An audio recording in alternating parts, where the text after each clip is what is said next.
Good afternoon, everybody. Today we'll give you an update on the cases and the vaccines. Getting to some good news first. We have no further community cases of COVID-19 to report at this point. Testing's going well. At least half of the Papatoetoe High School community has already been retested. Those results that are in have all been negative, and we have some further results pending. The final small group who were outstanding from the first round of testing are being actively followed up. Every effort's being made to ensure that they get their test and that they remain in isolation for the full 14 days. Overall, the school community is responding extremely well, and again I want to thank them for their patience and the leadership that has been shown throughout here. Nobody invites COVID-19 into their community, but when that happens and a community responds as positively as this one has, it certainly helps in our overall response. So I'll give you an update on vaccine rollout shortly, but first I'll hand over to the Director General of Health for a bit more information on today's update. Thanks, Minister. Kia ora koutou katoa. So, as the Minister said, our numbers today are, thankfully, very much business as usual. There are the 2 new cases in managed isolation. One of those is an historical case, and we have no new cases in the community. All the regular information is about to go up on our website, including about the 2 positive cases that are siblings linked to Case I that we did talk about yesterday evening. Yesterday's news of additional cases, I know, was unsettling. Feels like another climb up on our roller coaster ride, but it does not need to be alarming. I'm confident the system is working as it should under Alert Level 1, and there is indeed a lot of work underway.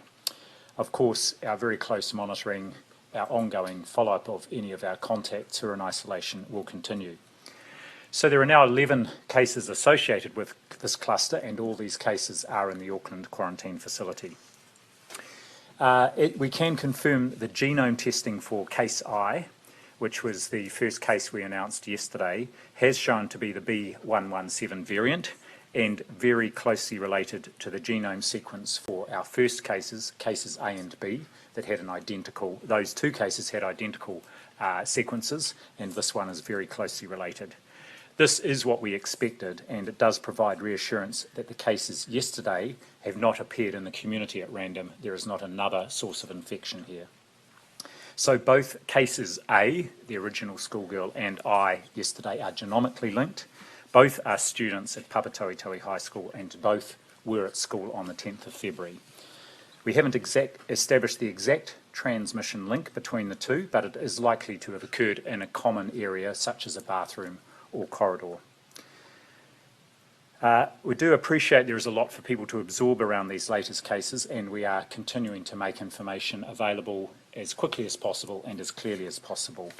All the current information about what people need to do within the different categories of contacts is being published and regularly updated on the Ministry of Health website on the Locations of Interest page. This is something of a one-stop shop for people who may have been at those locations of interest, and includes clear instructions about what is expected of them. And of course, Healthline also has that information.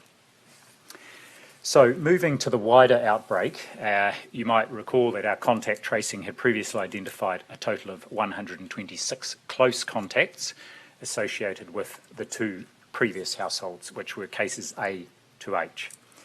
All these contacts have now returned negative tests, except for 3 who have not been tested. 2 of these are children, young children who are not required to be tested, and others in their households have returned negative tests.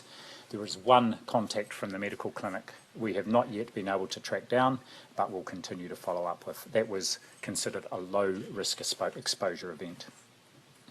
Of the 1,496 casual plus contacts from Papatoetoe High School initially from the 10th of February, 1,487 have returned at least 1 negative test, and I can say there were over 600 students and staff tested yesterday, and already 328 tested today back at the college, so getting through those second tests very quickly.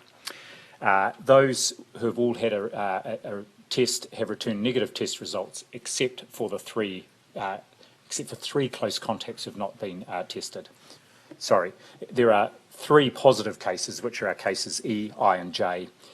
Otherwise, everyone has had 1 negative test, There are 6 students who have not been tested. These are all being actively followed up and contact made, including visits to the household. For yesterday's cases, I, J and K, there have only been 4 close contacts identified outside the household so far. 874 people have phoned Healthline indicating they were present at one of the locations of interest and at the relevant dates and times.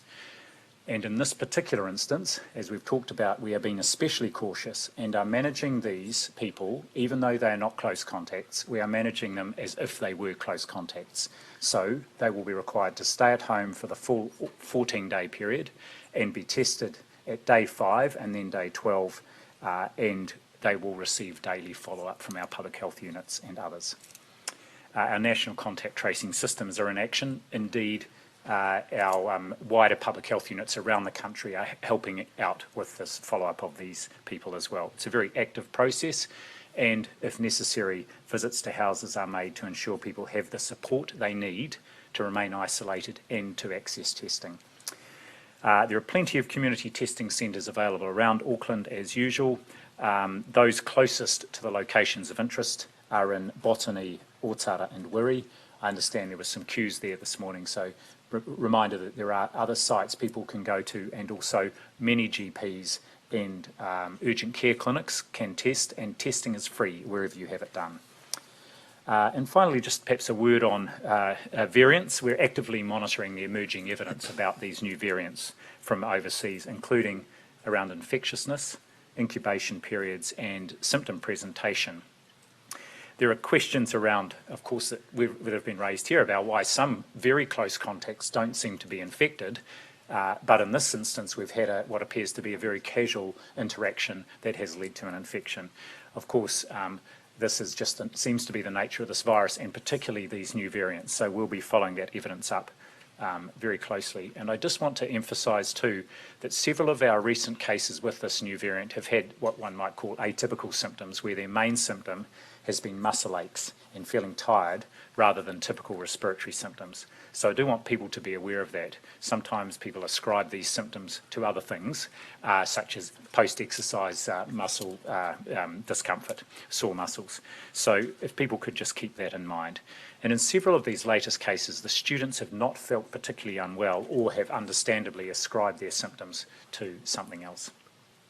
Wastewater testing continues around Auckland, and all of that so far is negative, aside from the positive tests we frequently get for the pipe that is draining out the jet park, as we would expect, and that acts as a bit of a baseline comparison.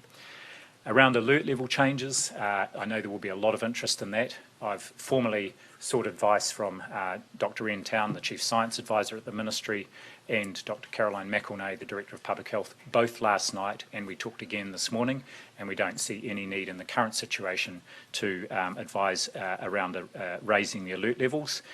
It's not dissimilar to the Northland situation we had several weeks ago, with a large number of places of interest that we successfully were able to follow up, isolate and test people to get ahead of it. Thanks, Minister. Thank you, Dr Bloomfield.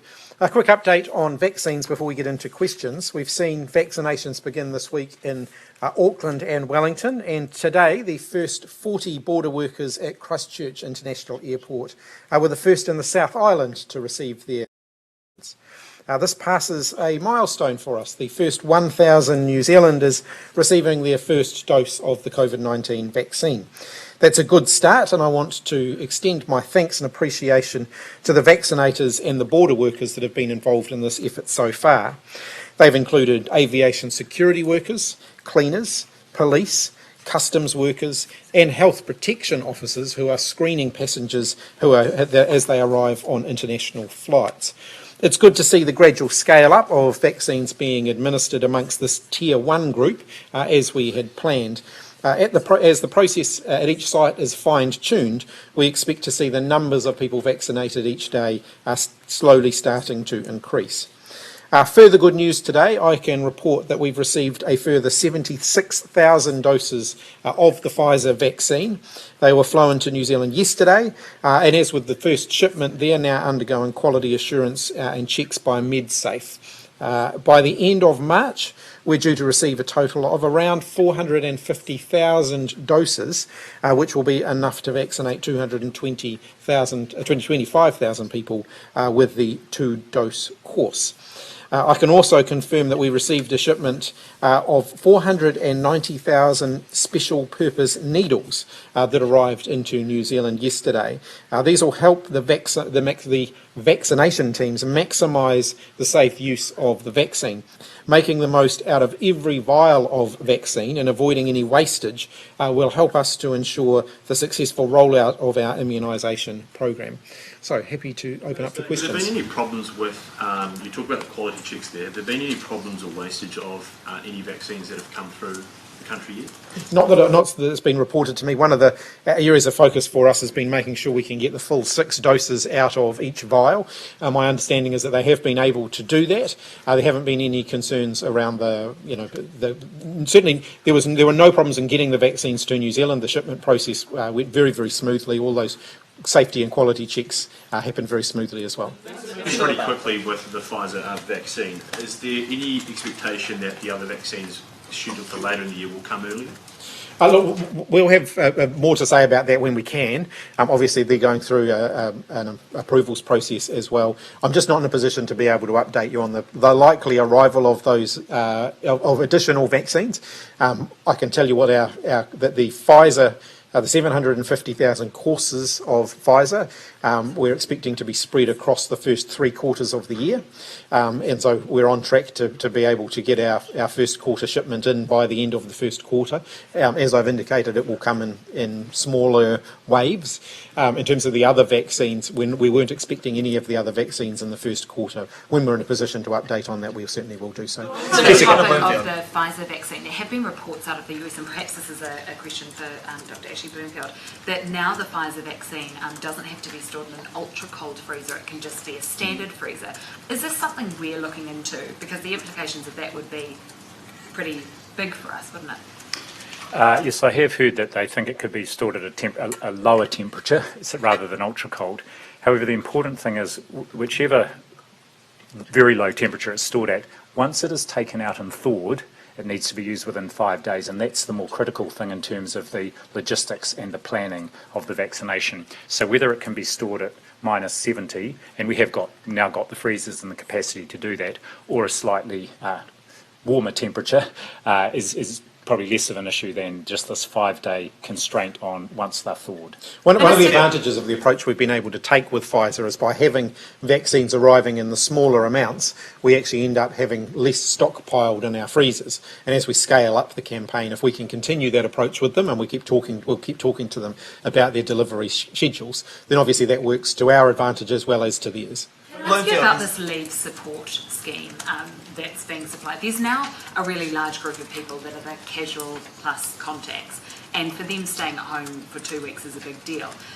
Having only $580 for a fortnight, that just doesn't seem enough for a larger group of people.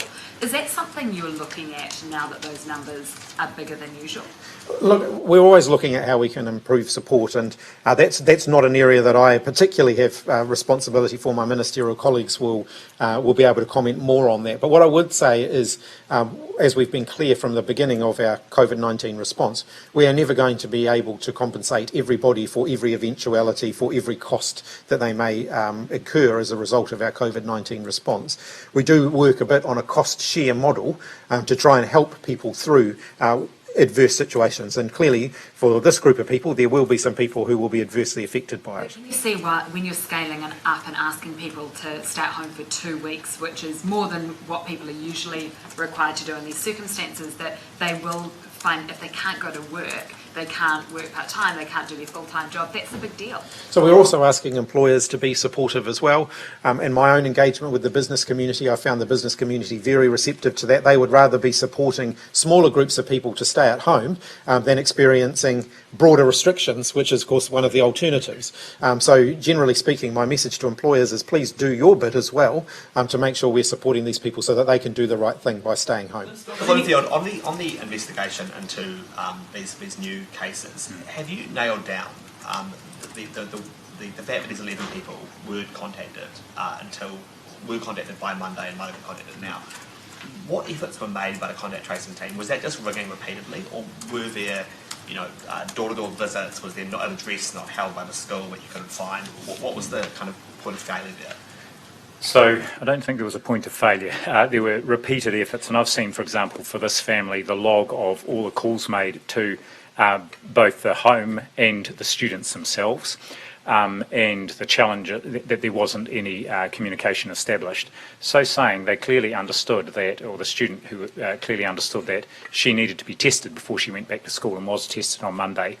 There is also, if I look across that group, a number of them have been contacted, but still not gone out for testing. And so for some Māori or Pacific providers have already been out and worked with the family. The key thing we want to be sure about is that those students were isolating, they weren't going back to school without a test, and for those who are having trouble accessing testing, that was being supported. And for example, there are 5 who haven't had a test yet, 4 who are being tested today. Were there any visits, or was it only phone calls?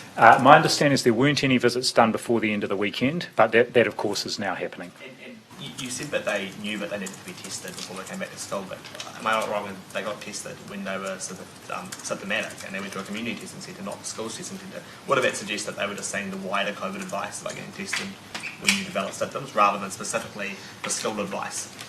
Yeah, I mean, there may have been reasons why they couldn't get to testing. Remembering that the youngest student here was only 13, she may have been reliant on other family members to get her to testing.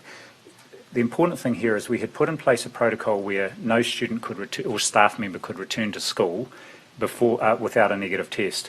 Between 98 and 99% of those people had been tested, and we had results back by Monday. There was a small group at the end, and they are now being very actively followed up.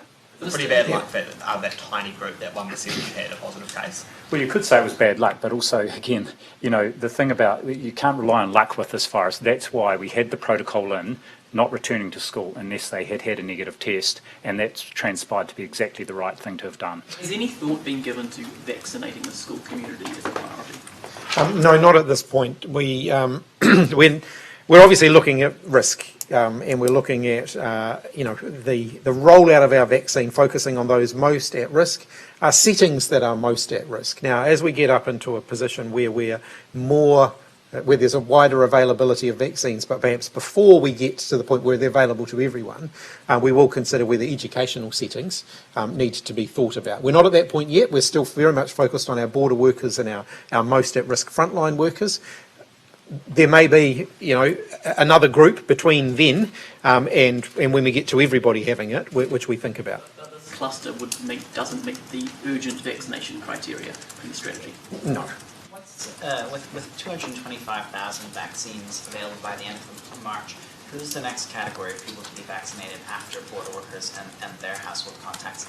And will the sort of program immediately roll on to vaccinating those people, or will there be a sort of pause while used for recalibrating? So look, the goal obviously is to keep scaling up the vaccination program. So we want to make decisions as we're going along, and as I've indicated before, decisions about who we bring in when is partly driven by how many vaccines we have available to make sure that we can keep that forward momentum going.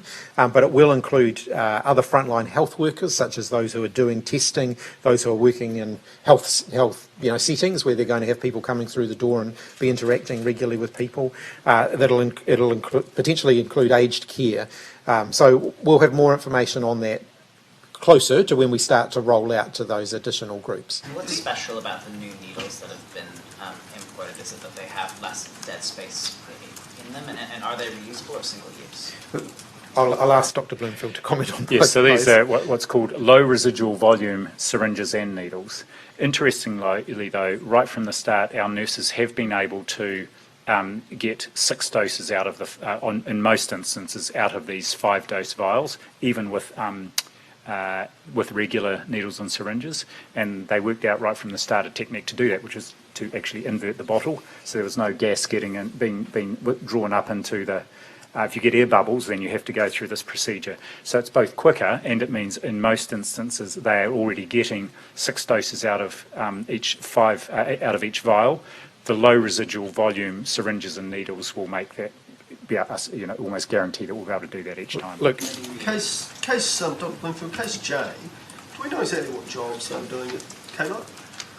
Yes, we have a good idea there. So for most of the time that she was at work, she was folding clothes in the men's and women's clothing areas. On one day, she was out the front counting people going in, and we're checking, but we're assuming that that's as part of having a restriction on the number of people who were in the store at any one time. And the other task that she was doing on one of the days was click and collect, providing click and collect products to people, and that involved a very short, more face-to-face interaction with some customers coming in. But importantly, those are people that we can trace because they'll be recorded on the click and collect. So the counting job, was that just sort of with the clicker counting people going? That was greeting people at the door? That was counting people as they came in.